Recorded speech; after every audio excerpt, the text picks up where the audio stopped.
Welcome back to part 2 of my search for Bigfoot in the vast and mysterious Shawnee National Forest. In the first episode, I heard some intriguing vocalizations and found what looked like could be a footprint. Now, alongside Jason Dickerson, I am venturing deeper into a rugged creek valley surrounded by towering rock bluffs. Could this secluded landscape hold more clues? Are we getting closer to uncovering the truth? Stay tuned as we push further into the unknown, searching for signs of the elusive creature that may still roam these woods.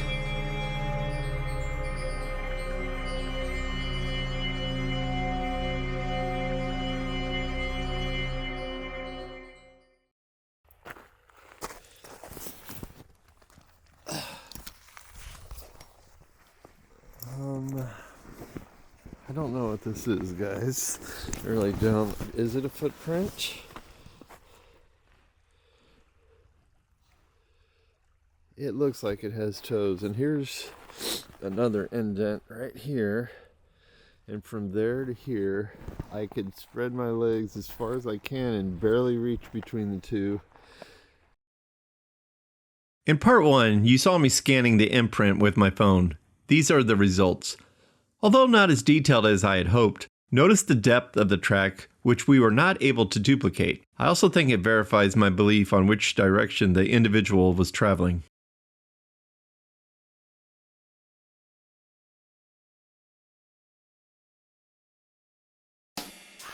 After spending some time investigating the creek with no additional imprints or tracks discovered, we decided to shift our focus. Moving closer to the Big Muddy River area, we hoped to find new signs of activity. Along the way, we came across a rocky ravine with a steep incline, the kind of rugged terrain that seemed ideal for something to move through unnoticed. The dense tree cover and uneven ground made it a prime location for a closer look. With cameras ready, we began scanning the area, searching for any clues that might point to a Bigfoot's presence.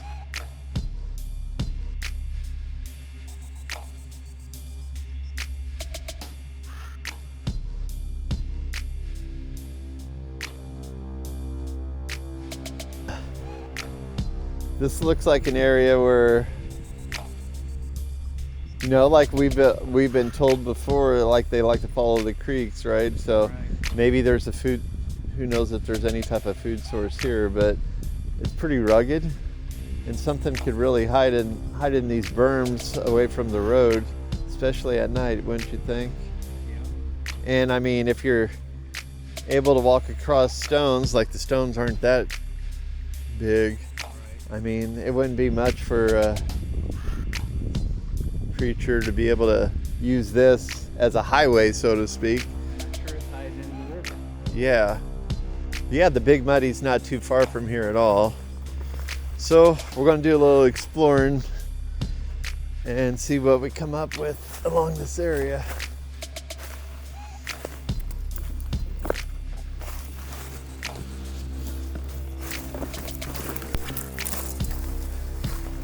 It's got to be close to around 40 degrees at this point. Some older growth trees around here.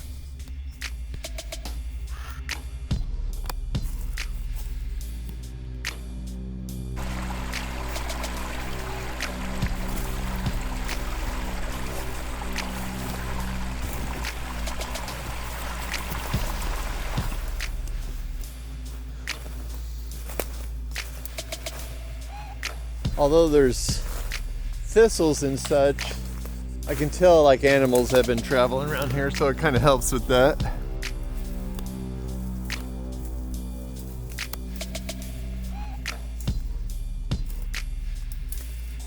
Our friend Sean calls this bluffage. We have bluffage, folks.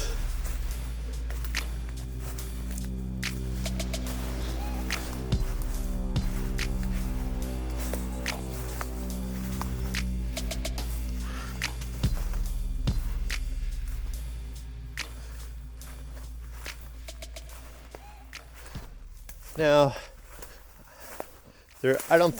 I guess there are, but the areas I go to in Illinois, we don't have this type of boulderage. And that one over there is pretty round, so these are pretty worn down. Water must really come through here.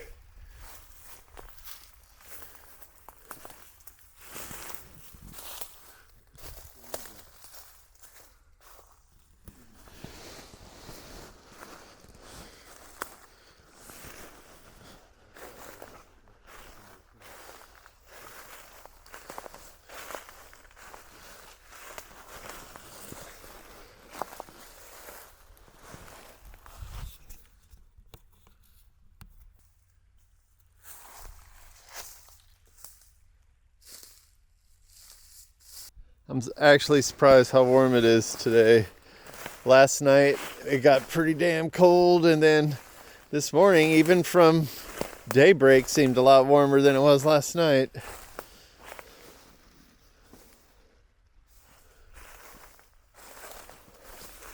This is what I'm talking about. Like, this is the type of view that gets me out and makes me happy that I'm doing this stuff. Well, it just amazes me that we can find this in Illinois. Right. This doesn't look like Illinois. No. This looks like Tennessee, Kentucky. And like you said, it looks like Colorado. Colorado. Not when a person says the Midwest in Illinois. Right.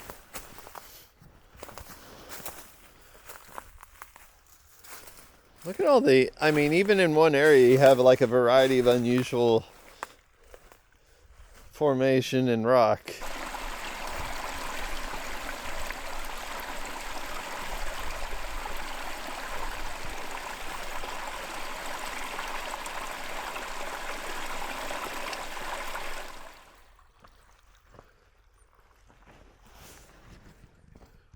What do you think, Jason? Worth coming out here? Oh, yeah.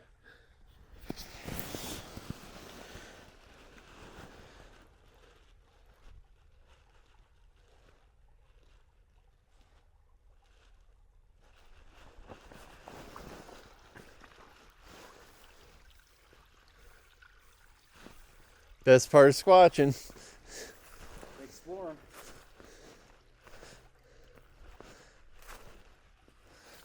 I mean, the water obviously comes up to this level because there's a lot of mashed down plant life. I'm trying to see if I see any tracks at all.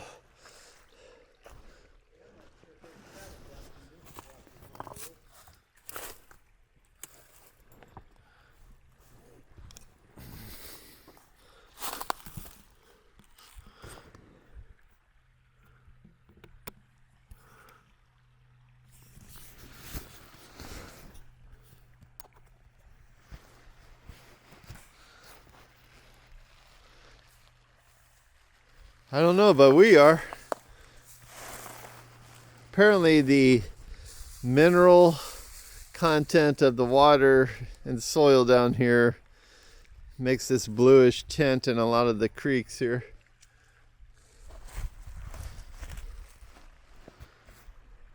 You can really see it when it's like in the sunlight. This type of area, like, look at those slabs down there. They look like it's like a man-made wall. Oh, yeah, I saw that.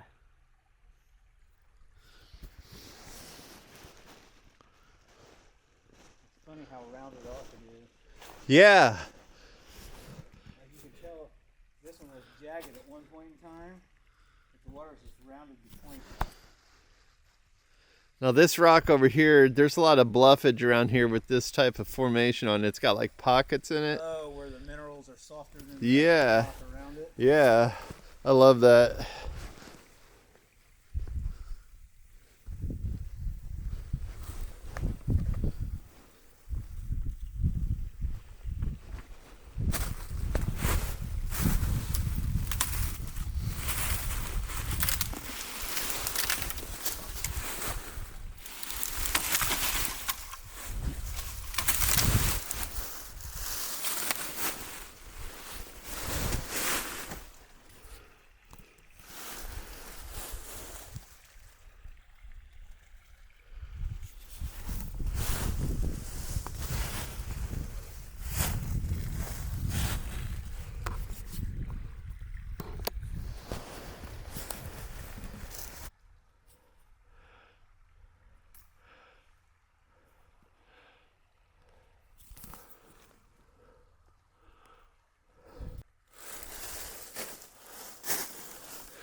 Trying to make my way up to this bluff here. It's a little bit of a climb. It's a lot, it's not so much steep. It is steep, but it's slick. It's just leaves over a steep incline.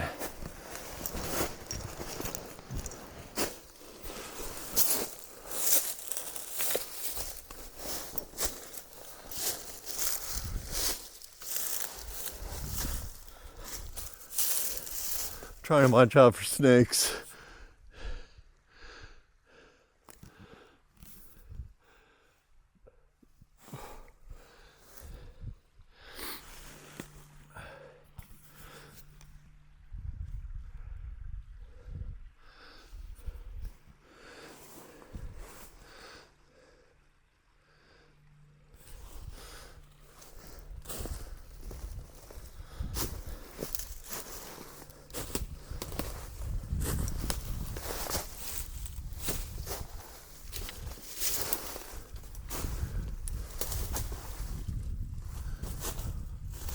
Also, looking for any possible petroglyphs.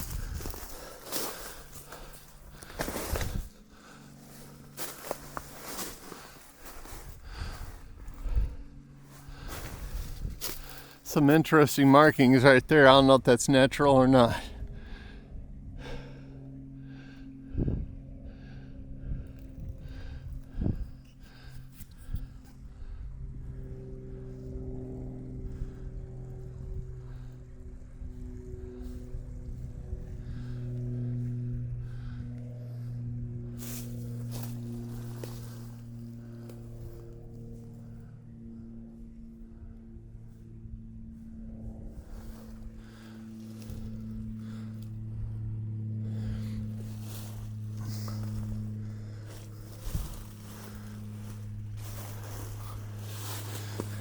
It's slick.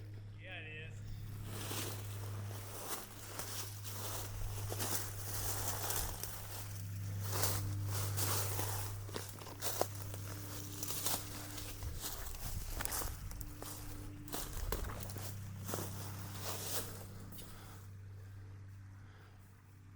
It's an overhang right here.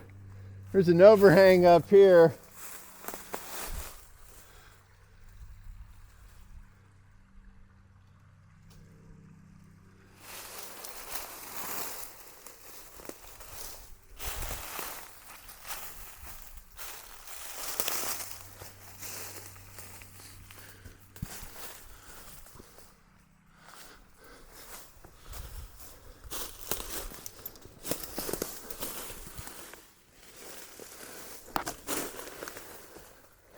To me, it looks like a bit of a trail, too. It's like a little ledge walkway up here.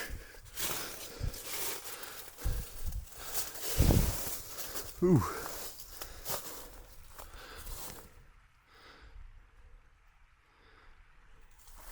Be a good vantage point.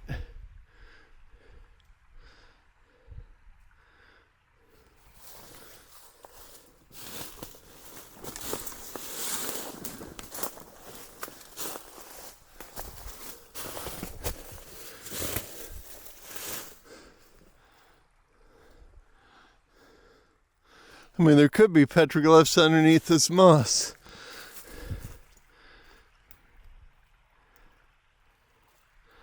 Pretty steep fall.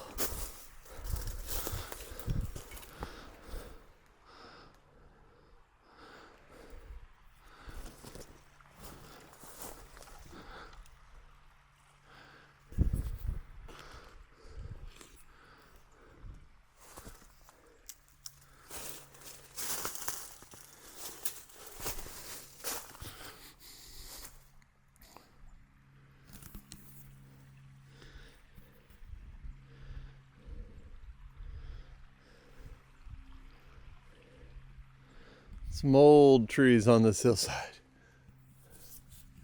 And up there, if something was up there, you'd never know.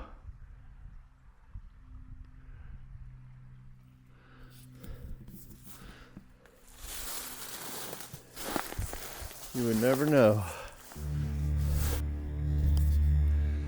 Hey Jason, I was just saying, I mean, let's say animals come down here to take a drink, right? Because they're following the water source, and this is an excellent vantage point, ambush site, you know? And you go up another 15 feet, no one would be able to see you, or nothing would be able to see you on top of this ridge either.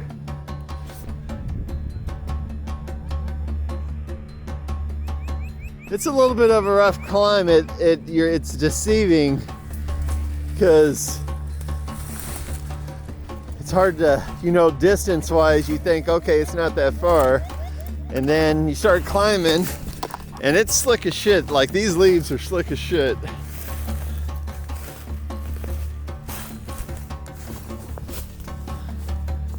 But there's some outcroppings here.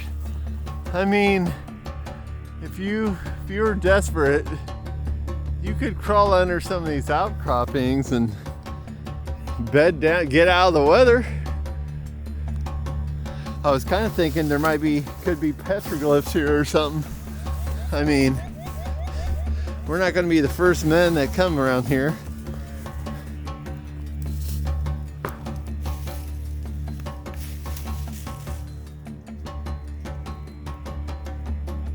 Yeah?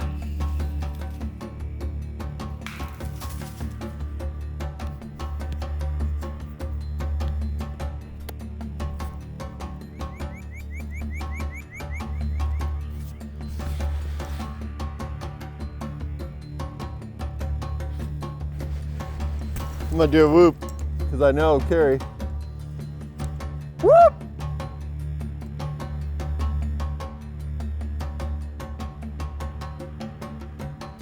Remember last night we started getting some crazy sounds after you did the Aztec, and then I did a whoop. Then it was like 10 minutes after that we started hearing the weird owl and coyote for a minute. And I think it was really weird. It sounded like the coyote was kind of close, and it did like one vocalization, and that was it.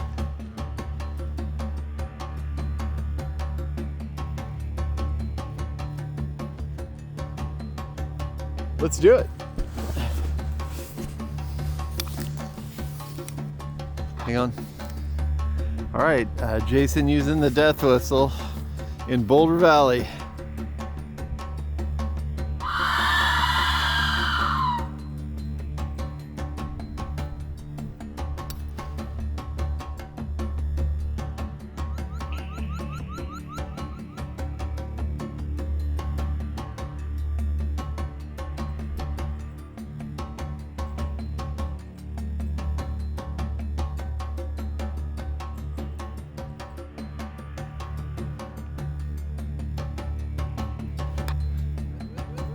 I mean, sometimes, last night proved it. We didn't get a response right away. Maybe we just alerted something to our area.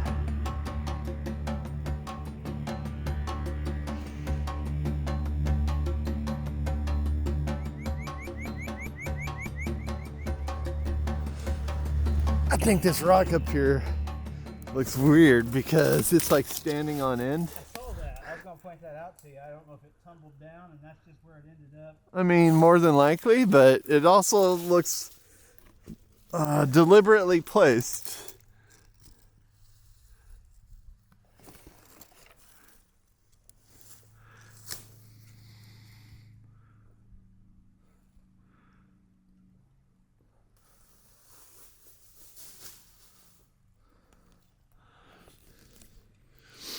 It's like a little headstone. Yeah. I mean, I've seen weird stuff. Right, yeah. Could have been somebody's favorite point.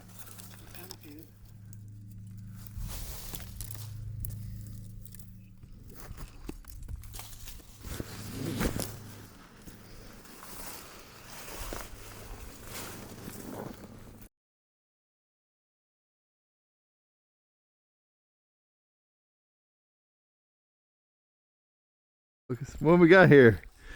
Jawbone. So there are predators here, or the animal died at the water.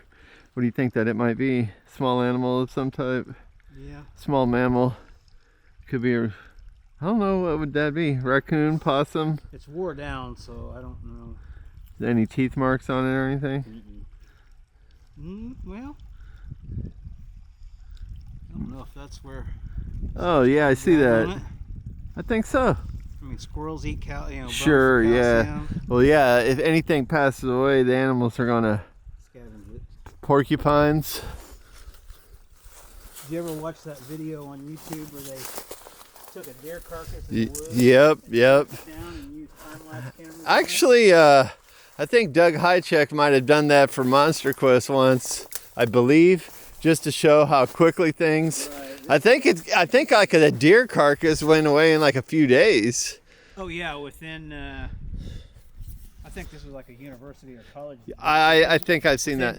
10 to 12 days. Yeah. Like it never existed, and I mean they had it strapped down with cables, so Yeah. coyotes couldn't drag it off. Well, that's the thing. People are like, yeah, gotta be a body. Yeah, but look how fast nature takes care of bodies too. Yeah.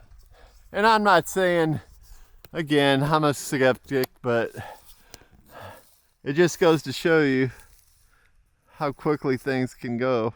Right. Well, I mean, how many people report seeing dead bears in the woods? Right. That's what I always like to say. I mean, but on the other hand, they have found dead bears in the woods. right. But you don't see like deer dead in the woods. Usually you find them along the You know what I always like to bring up? How do you know that you are coming across a Bigfoot bone? Like, how many people would come across bones and say, oh, that's a Bigfoot bone, like if it's a thigh bone or something? You don't know that. I don't know I really couldn't tell you what a human thigh bone looks like. Right. Maybe. I mean, you know what I mean? Like, so what if a hunter comes across bones and just like, oh, there's some bones from a dead animal. How many of them are actually going to take the time to study it? Right. Well, I mean, I think probably they would instantly be like, we need to call forensics. Yeah. It's a femur. Yeah. It's a human bone. Right. Upright. Walk on two legs and arms. Yeah. Their bone structure is probably going to be close to ours. But like you were saying, like, really, bones don't stay in the same spot most of the time. Like animals drag off Scattered parts. out. Yeah. Parts of it will be here. Parts of it will be over there.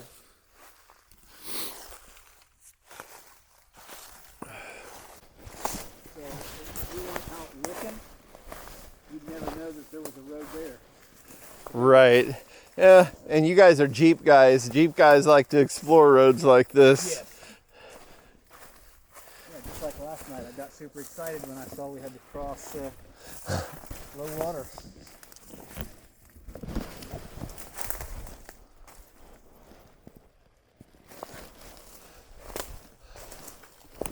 And that's why it's beneficial to have 4x4 vehicle for doing this type of work. I don't. I'm lucky I have friends like you guys that have these vehicles so I can get into these places. Exactly. That's my contribution. I can put you in the way. That be logistics? Transportation, yeah. As our trip began to wind down, we decided to make one more stop to the banks of the nearby Big Muddy River. Jason was able to locate a local road only accessible by four-wheel drive vehicle. We certainly weren't expecting to encounter a Bigfoot along the banks, but we did want to check for tracks and see what kind of wildlife would be in the area. I noticed a formation in the river which I suspect may be an old Native American fish trap.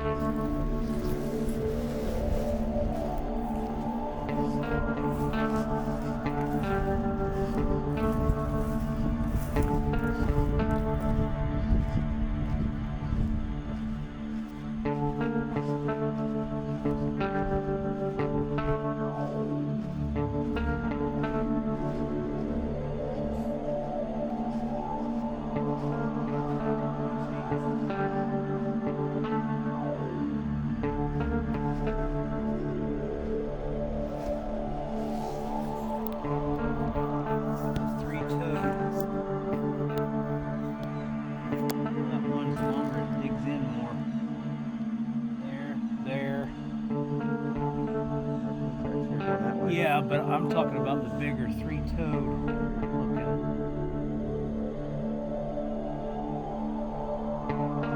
Armadillo? I don't know. Look at that.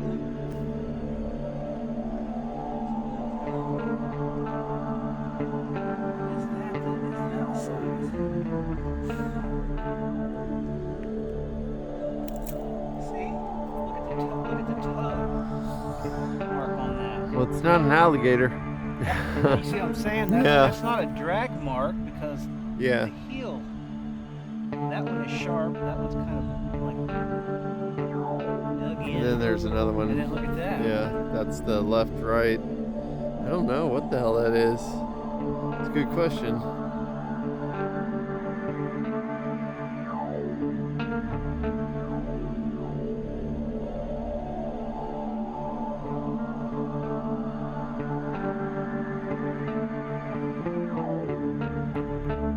Our exploration brought some intriguing results. We found possible signs of activity and heard sounds that raised questions. While nothing was conclusive, the experience was rewarding. We enjoyed the beauty of nature and gained valuable insights.